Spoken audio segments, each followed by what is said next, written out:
Une page d'histoire à présent. Le traité cédant le Congo de Léopold II à la Belgique est exposé aux archives de l'État. Ce traité, signé en 1907, n'existe qu'en 2 exemplaires.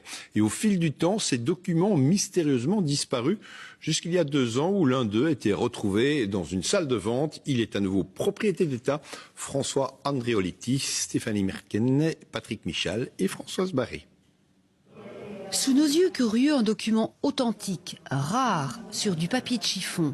L'écriture à la plume est calligraphiée avec soin, une habitude pour donner toute la solennité à ce document de 5 pages. Voyez ces 12 signatures officielles de ministres et secrétaires généraux, 12 sceaux à la cire, tous reliés par les couleurs de la Belgique. Ce traité de 1907 est celui qui cède le Congo de Léopold II à la Belgique. Un peu comme s'il vendait sa maison ou son château. Ici, il s'agit de l'État indépendant du Congo, donc un territoire qui fait 50 fois la Belgique. Et donc, par un document de 5 pages, il cède la totale propriété à l'État belge. En seulement 5 pages et 4 articles, un pan essentiel de l'histoire. Ce sont les engagements réciproques pris par Léopold II, le propriétaire de l'État indépendant du Congo, et par le gouvernement belge.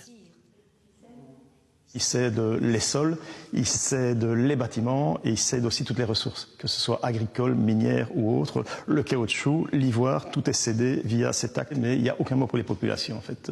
C'est comme s'ils étaient attachés au territoire et qu'ils n'ont aucune importance. C'est aussi un mystère complet. Ce document et son double disparaissent voici des décennies, sans doute emportés dans une valise pour échapper à l'invasion allemande en 40. Mis à l'abri, choyé peut-être par les descendants du sauveteur, il réapparaît dans une maison de vente qui avertit tout de suite les archives générales du royaume, abasourdies et sans voix.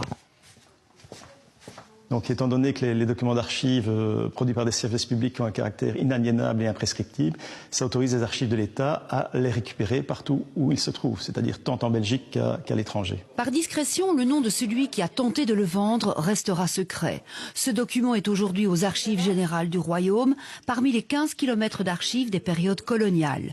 Tout le monde peut le voir, il est exposé jusqu'en décembre à la salle de lecture.